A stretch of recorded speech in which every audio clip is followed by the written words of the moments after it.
Kita cara melihatnya. Tetangga Anda ada kekurangan, mudah bagi Allah menjadikan dia kaya. Tapi Allah titipkan kepada Anda tetangganya supaya Anda merespon harta yang Allah titipkan untuk berbagi. Contoh lain, Anda sudah ke masjid. Anda punya tetangga, belum mau ke masjid. Dijadikan ia menjadi tetangga Anda, bukan untuk Anda caci, atau Anda katakan, tuh saya punya tetangga, nggak pernah ke masjid. Bukan. Boleh jadi Anda ditempatkan di situ, sehingga mendapat bagian dari dakwah untuk mendoakan dia supaya ke masjid.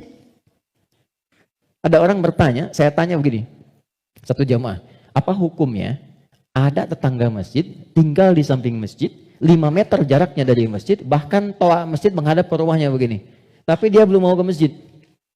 Oh, jawabannya beragam. Dosa Ustadz, haram Ustadz. Ada yang bilang, bakar rumahnya. Hukumnya, ajak dia ke masjid. Hukumnya, ajak dia ke masjid. Ini sederhana. Tipis bahasannya, tapi kalau kita praktekkan dalam kehidupan di rumah tangga, suami dengan istri, dengan anak, anak dengan ayah, dengan ibu, ini dibawa, kita datang ke ibu sedang cemberut, buat beliau tersenyum. Lihat pasangan sedang gelisah, buat dia lebih tenang.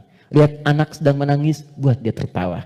Nabi SAW kedatangan seseorang menyampaikan, ya Rasulullah, si fulan berjuang fi sabilillah, ikut ke medan perang, tapi ibunya menangis. Dipanggil oleh Nabi, anak itu katakan, irja. Pulang kamu, bikin ibumu tertawa seperti engkau membuatnya telah menangis. Ini konsepnya. Sederhana, tapi kalau kita bisa mengendalikan itu dalam kehidupan, maka kebahagiaan akan nampak di depan mata. Setidaknya, itu kata Al-Quran. Oke, saya berhenti sejenak, kita dialog dulu. Nanti setelah itu, saya akan sempurnakan tentang provokasi setan dan bagaimana mencegahnya. Ada yang mau ditanyakan? Saya perkenankan. Halo, kenapa menjadi diam begini? Ada yang mau bertanya? Atau saya teruskan dulu? Setelah itu baru kita bebas berdiskusi? Baik ya? Baik. Tidak mudah untuk dilakukan, sikap seperti itu, mudah disampaikan tapi tidak mudah dikatakan. Sama Ustadz juga begitu. Sama saja, godaannya sama, mau Ustadz mau bukan sama. Makanya jarang ada Ustadz ceramah bawa istrinya. Baik. Ini live gak ya? Oke, aman ya. Baik, saya kembalikan ke sini. Kenapa? Karena sama, ada setannya. Ini poinnya. Ada setannya. Ini yang sudah berjanji kepada Allah, berkomitmen maksudnya. Pokoknya selama manusia hidup, siapapun itu, dan apapun statusnya, dia pasti memberikan waswas, menggoda lewat sini. Supaya ini ditekan. Ya, supaya takwanya ditekan, yang naik yang ini, yang buruk-buruknya. Maka bagaimana cara mencegah godaan-godaan setan itu sehingga kita manusia tidak terbawa dalam nuansa provokasi setan sehingga bertransformasi dari pribadi yang lembut ini berubah menjadi pribadi yang kasar, yang kotor tindakannya dan sebagainya.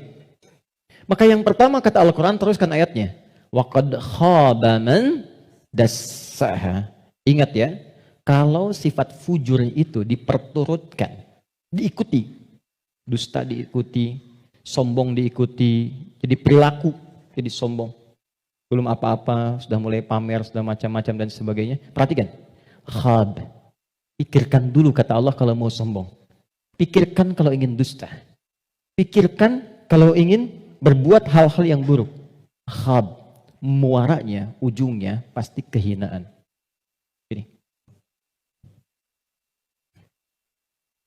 Jadi sebelum berbuat sesuatu yang menyimpang, kalau Anda ingin berkata kotor, pikirkan dulu. Karena ketika itu keluar, Anda akan terhina, kata Allah. Anda akan terhina.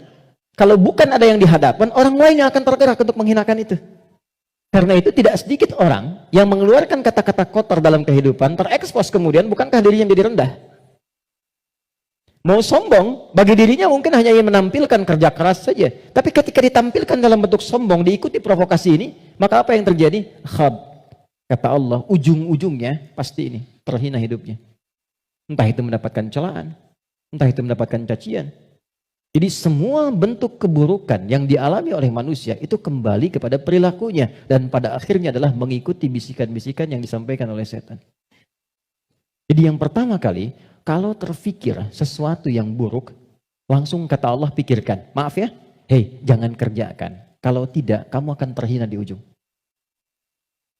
Maaf sekali lagi, maaf. seseorang ketika berbuat korupsi misalnya. Dia merasakan akan mendapatkan sesuatu yang besar. Tapi Quran menasihati jangan lakukan. Karena kamu akan terhina. Betapa itu terbukti ketika dia diketahui. Entah itu KPK, kejaksaan atau polisi menangkap dan seterusnya. Perhatikan, apa hukuman yang didapatkan dalam kehidupan sosialnya? Cacian, makian, celaan. Dan yang paling dahsyat, bukan hanya orang yang melakukan, sampai anaknya dapat bagiannya. Padahal tidak pernah mengerjakannya. Keluarganya mendapatkan bagiannya, padahal tidak pernah melakukannya.